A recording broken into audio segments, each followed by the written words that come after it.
Halo semuanya, selamat datang di podcast Givesto, podcast yang membahas seputar investasi dan berbagai topik asik lainnya. Selamat mendengarkan.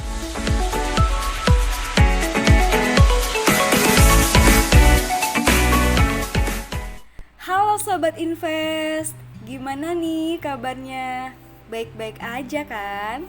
Akhirnya kita bisa berjumpa lagi di podcast Givesto bersama dengan aku Nabila yang akan membahas suatu topik menarik di podcast kita kali ini. Podcast kali ini aku ditemenin sama salah satu fungsionaris Galeri Investasi Visip UPN Veteran Jawa Timur. Dan dia telah memiliki pengalaman yang cukup lama di bidang investasi saham, yaitu ada Kak Nila. Kita sapa yuk. Halo Kak Nila, apa kabar? Alhamdulillah kabarnya baik. Halo semuanya, kalau Kak Nabila sendiri apa kabar? Alhamdulillah, aku juga baik Kak Nila. Semoga teman-teman atau sobat invest di luar sana baik-baik juga ya.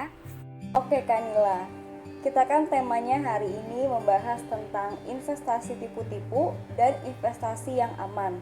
Mungkin Kak Nila pernah nih ketemu sama investor yang pernah kena investasi tipu-tipu. Betul, sering terjadi investasi bodong atau tipu-tipu. Sebelum memutuskan investasi, sebaiknya kita cari tahu dulu mengenai legalitas perusahaan. Nah, penting juga nggak sih Kak kalau kita harus memberikan edukasi? Karena sekarang kan banyak banget ya orang yang ingin investasi tapi masih takut untuk memulai.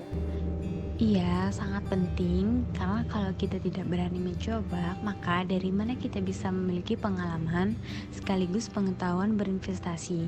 Jangan ragu, coba nih kalian kenalin diri sendiri. Kalian tuh tipe investor yang mana nih? Misalkan, aku tuh nggak mau yang resikonya tinggi-tinggi, atau kalian berniatnya tuh investasi untuk jangka panjang.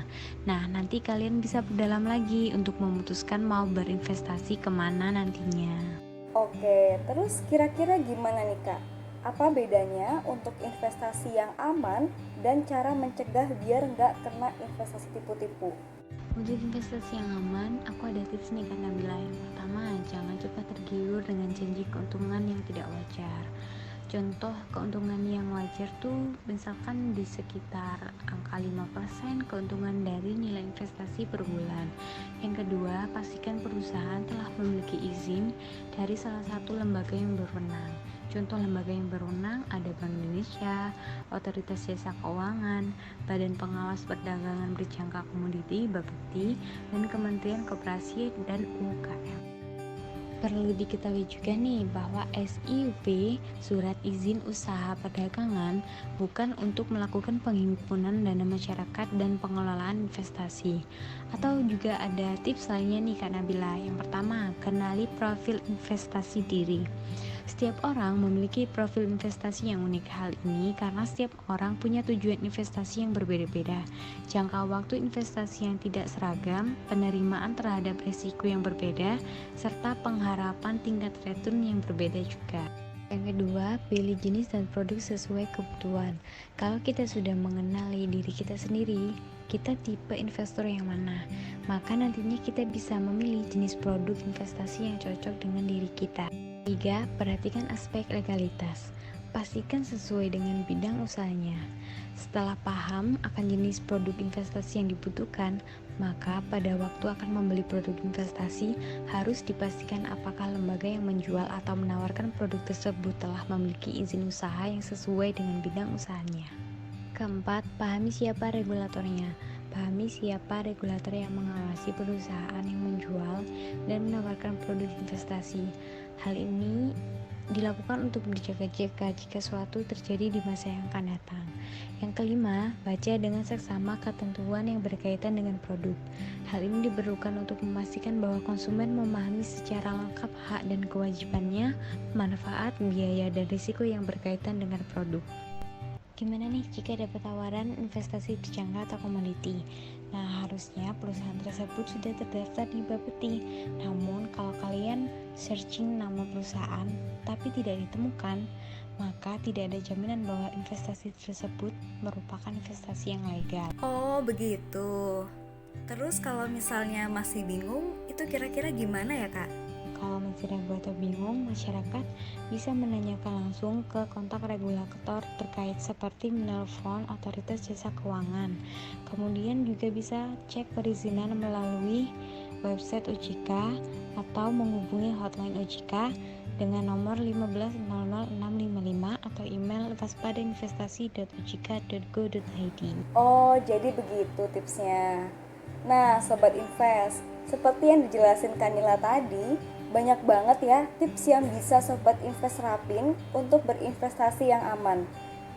Lalu untuk investasi bodong atau investasi tipu-tipu, itu gimana ya Kak? Mungkin Kanila bisa jelasin sedikit nih ciri-cirinya apa aja. Ciri-ciri dan cara menghindari investasi bodong. Selain cek perizinan, biasanya keuntungan yang ditawarkan terlalu besar dan cenderung tidak masuk akal. Sebaiknya kalian bisa tanya dulu bagaimana alur bisnisnya sampai bisa mencapai nominal keuntungan tersebut. Memang return yang besar terdengar menggiurkan, tapi kalian harus bisa mengendalikan diri agar tidak terjerat investasi bodong. Lalu kalian bisa tanyakan bagaimana perusahaan menjalankan investasi. Jangan terburu-buru setuju untuk berinvestasi saat perusahaan melakukan penawaran. Coba balik bertanya, bagaimana sistem kerja perusahaan dalam menjalankan investasinya. Kalau mereka terkesan menutupi dan tidak ingin transparan, maka sebaiknya kalian jangan berinvestasi. Tidak perlu malu dan merasa ketinggalan zaman, karena saat ini perbincangan soal investasi sangat sering terdengar, terutama di kalangan anak muda. Beberapa orang kemudian merasa takut tertinggalan zaman atau FOMO, fear of missing out, seolah-olah bagi yang belum berinvestasi artinya belum melek keuangan dan kurang memikirkan masa depan. Padahal untuk berinvestasi bukan berdasarkan tren atau pendapat orang lain, namun kesiapan diri berupa alokasi dana dan pengetahuan yang cukup. Oke, untuk contohnya nih Kak, apa aja ya? Mungkin Kanila bisa sebutin nih contoh-contoh yang bisa diwaspadai oleh Sobat Invest. Untuk contoh investasi bodong, ini menurut sumber yang aku baca ada Bitredo, Auto Trade Gold, Smart Export, Robot Forex Autopilot, Robot Trading DNA Pro, Robot Trading Pansaka, Fahrenheit Robot Trading, Robot Trading Maximum Margin, Robot Trading Revenue Bintang Mas, dan Royal Q Indonesia. Wah, ternyata contohnya lumayan banyak ya. Oke Kanila, satu lagi nih Kak, Kanila kasih dong pesan buat para Sobat Invest nih yang masih takut untuk berinvestasi. Pesan-pesan agar tidak takut untuk memulai investasi. Yang pertama itu kita harus perbanyak pengetahuan mengenai investasi. Kemudian boleh juga perbanyak relasi agar dapat informasi penting mengenai investasi. Jangan lupa juga cek legalitas sebelum investasi. Dan yang paling penting itu jangan gunakan uang darurat, tapi gunakan uang yang memang tujuannya untuk diinvestasikan. Ya gitu sih Kak Nabila. Semoga bermanfaat ya. Oke, terima kasih banyak ya Kanila atas waktu dan ilmunya. Sukses selalu. Oke Sobat Invest, mungkin segitu aja ya podcast episode kali ini. Terima kasih buat teman-teman yang sudah mendengarkan. Semoga bermanfaat. Tetap semangat dan jaga kesehatan. Saya Nabila pamit undur diri. Sampai jumpa di episode selanjutnya. Wassalamualaikum warahmatullahi wabarakatuh.